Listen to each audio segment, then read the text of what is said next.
A tothom, benvinguts a un altre vídeo. Avui anem a parlar de 3 formes de tenir més amor propi, més autoestima, més autovaloració, com li vulgueu dir. Per què? És algo que m'he trobat amb 3 persones l'última setmana i aprofito exemples que em trobo el dia a dia, perquè penso que el que es troba la gent que ve a la consulta és que li passa a moltíssima més gent, només faltaria, no? Vale, què et trobo normalment? O què ens ha pogut passar a mi, a vosaltres, a qui sigui? Doncs tenim moments o temporades amb l'autoestima molt baixa, per què? Perquè la busquem amb coses de fora, no? Clar, és que no m'estimo o no sóc suficient o doncs, perquè no tinc estudis, perquè no tinc parella, perquè no tinc diners, perquè no m'he sortit amb no sé quin negoci, uh, bueno, perquè no a fora no trobo allò que em penso que si ho aconsegueixo, no? És com que si el món, les altres persones, les coses que em passen em donen amor, jo tindré més amor propi, més autoestima, més autovaloració, no? I no té res a veure. Es pot tenir aquestes coses i tenir una autoestima molt alta o no tenir-les i tenir una autoestima molt alta.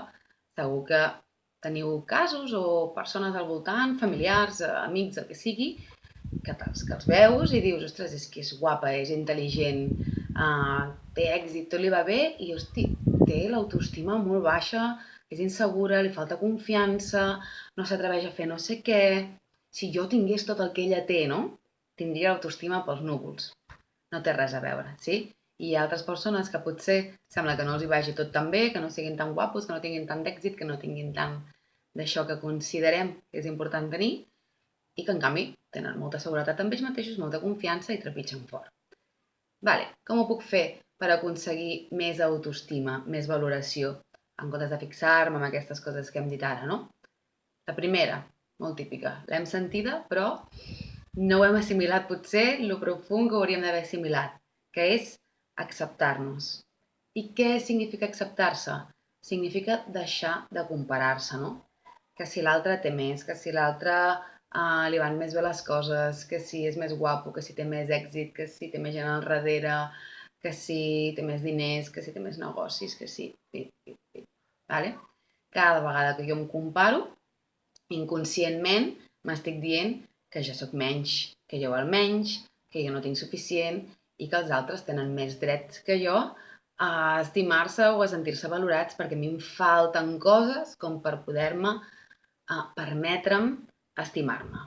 Per tant, deixar de valorar-me. Pensant en el que hem dit, hi ha gent que té aquestes coses amb les que jo m'estic comparant i amb les que jo m'estic sentint inferior i són infeliços?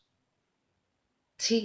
O tenen poca autoestima més que infeliços? No. Sí, per tant, no té res a veure. L'autoestima no està en aquestes coses.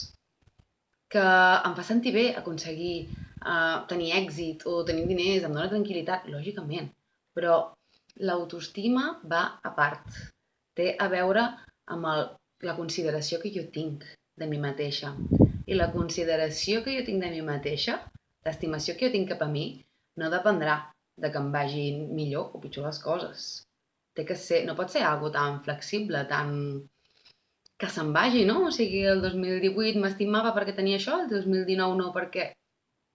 No pot ser algo tan efímer, no? Així que, en primer lloc, acceptar-se, deixar de comparar-se. En segon lloc, conèixer-me.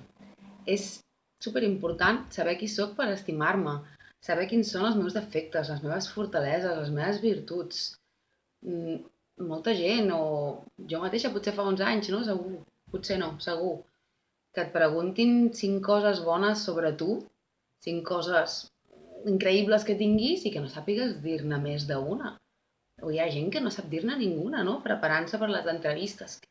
Coses positives, no? I no les saben. Com pot ser que no les sapiguem? Hem de saber també les negatives, totes, no? El fet de conèixer-me fa que em comprengui, fa que m'ajudi a acceptar-me. És difícil acceptar-me si no sé qui sóc, fa que empatitzi amb mi mateixa, fa que pugui dir, vale, doncs això que no m'agrada tant, ara vaig a posar-li consciència perquè vull canviar-ho, perquè vull treballar-ho, perquè vull evolucionar en aquest sentit. Vull deixar de ser una persona poruga, vull deixar de ser una persona que li afecti tant la crítica. Clar, tot això a mi em dona molta autoestima. Sí? És el fet de conèixer-te i acceptar-te. perquè hi hagi l'acceptació, fa falta l'autoconeixement. I és difícil, no dic que no pugui haver, no? Perquè al final el roce hace el cariño i conviure amb un mateix tota la vida, doncs al final et pots estimar igualment, però clar, és un amor una mica superficial, no? Perquè no és el mateix que si em conec profundament, que si m'entenc, que si d'alguna manera em recolzo i tot, no? És com quan coneixes algú, normalment quan el coneixes més es fa aquell amor més profund, no? I quan coneixes fins i tot també les seves coses dolentes i les acceptes, aquí és quan neix l'amor real, sí? O més profund, per dir-ho d'alguna manera. Per tant, acceptar-me, conèixer-me. I el tercer i superimportant, actuar. Ens dona molt d'amor propi fer coses per a un mateix, per al propi benestar.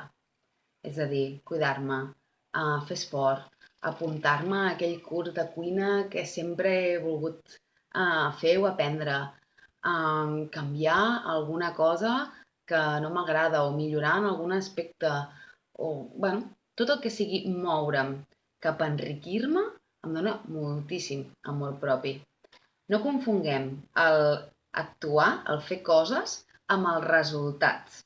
És a dir, no val, perquè llavors caiem en el perfeccionisme i en el tenir i aconseguir i en la fora, tornaríem a estar en la fora, només m'estimo si he tret un 10, només m'estimo si he començat un negoci i l'he aconseguit fer anar o que funcionés. No. O sigui, l'amor propi és el fet de jo fer-ho. No quan el resultat que aconsegueixi. El resultat em pot ajudar a motivar-me, a veure que ho estic fent bé. Si em va malament, també em pot ajudar a veure que no estic fent bé. Però, si tu et preguntes, no? Si jo em pregunto, jo m'estimaria més si tingués 20 likes més per post que penjo, 30 seguidors més al YouTube i... No, només faltaria. O sigui, llavors caiem amb el que els hi passa, doncs, sobretot amb molts adolescents, perquè són els que han viscut l'època de les redes socials, no? Que t'estimis o que et valoris o que et sentis bé amb tu mateixa pels likes que tinguis. Jo em sento bé amb mi mateixa i molt millor i tinc més amor propi des de que encaixa més el que sento amb el que penso i amb el que faig. I sobretot des de que vaig més, des de que he anat a buscar el que realment volia a la vida. Això m'ha donat molt d'amor propi. I és el que li dona molt propi a tothom, anar per allò que vol. Després, si et surt bé o no et surt bé, són aprenentatges per seguir tirant endavant, sí? Però no caiem en, sí, en actuar, però només si m'encanta el resultat que trobo. No.